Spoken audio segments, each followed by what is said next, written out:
नमस्कार, good morning, सुप्रभात। दिल्ली और एनसीआर में आज का दिन कैसा है, तो शुरुआत यहीं से करते हैं। सुबह सुबह दिल्ली के शहरों का जो हालत है, दिल्ली के हर इलाकों की जो हालत है, आज भी फॉग डेंस है, पॉल्यूशन अपने चरम पे है। मौसम विभाग की माने तो 2-3 दिनों तक ऐसे ही शीतलहर जारी रहेगा।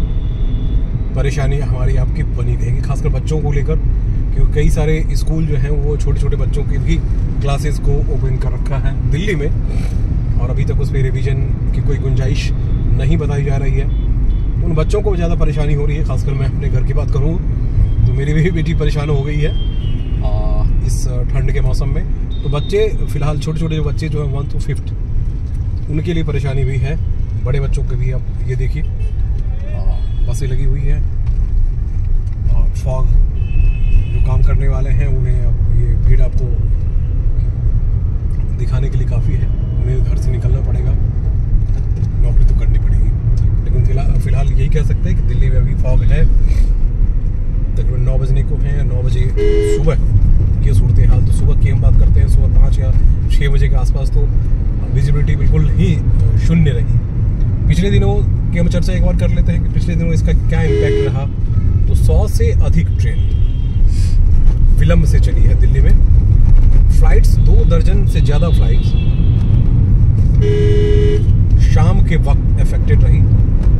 या तो उन्हें डाइवर्ट किया गया, या वो कईयों को तो कैंसिल कर दी गई, सिर्फ और सिर्फ फॉग की वजह से, क्योंकि मॉर्निंग फ्लाइट्स इन फॉग की वजह से उड़ाना बेहद मुश्किल रहता है। एविएशन मिनिस्ट्री की जो जानकारी है उसके मुताबिक 2 दर्जन से ज़्यादा लगातार 3 दिनों से ये इम्पैक्ट देखने को मिल रहा है। मौसम विभाग की जो इन्फॉर्मेशन है उसके मुताबिक ये साफ है कि अभी आप 2-3 दिनों तक ऐसे ही फॉग के साए में लिपटे रहेंगे। यानी हम आप जो एनसीआर वाले नहीं, बल्कि पूरे उत्तर भारत की सिचुएशन यही है। उत्तर भारत में ऐसे ही माहौल बना हुआ है, क्योंकि जम्मू कश्मीर और जो पहाड़ी इलाके हमारे हैं वहाँ बर्फबारी हो रही है। तो इसलिए बर्फबारी होने की वजह से उसका इम्पैक्ट जो मैदानी इलाके हैं, खासकर दिल्ली, नोएडा या उत्तर प्रदेश की हम बात करते हैं, उत्तर प्रदेश, हरियाणा और दिल्ली, ये 3 प्रदेश सबसे ज़्यादा प्रभावित होते हैं, और पश्चिमी उत्तर प्रदेश पर ज़्यादा इसका इम्पैक्ट पड़ता है।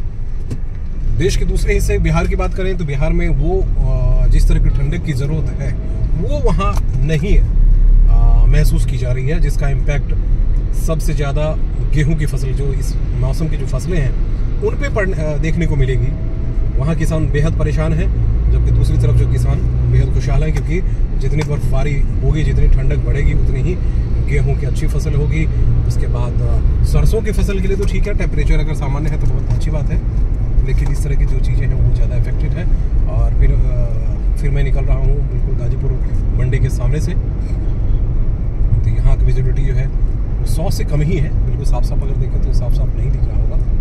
साफ साफ इसलिए नहीं दिखेगा क्योंकि जब तक ये विजिबिलिटी आई है 12 बजे तक, और जहाँ तक सूरज देवता के दर्शन की बात है तो मैं बता दूँ, मौसम विभाग का साफ साफ कहना है कि ये 11 बजे के आसपास जो सूर्यदेव पॉल्यूशन के चक्रव्यूह में ही दिखेंगे आपको।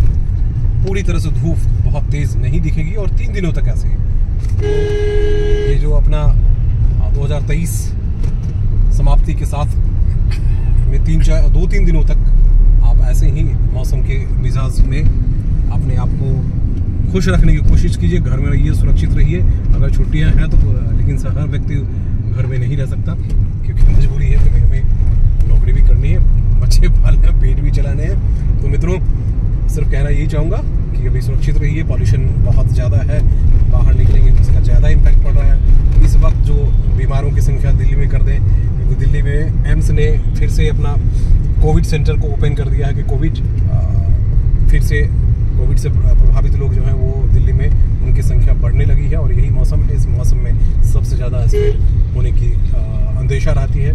तो इसलिए फ़िलहाल हम आप जो हैं सुरक्षित रहें, घर में रहें, और पॉल्यूशन से भी बचें और ठंड से भी बचें।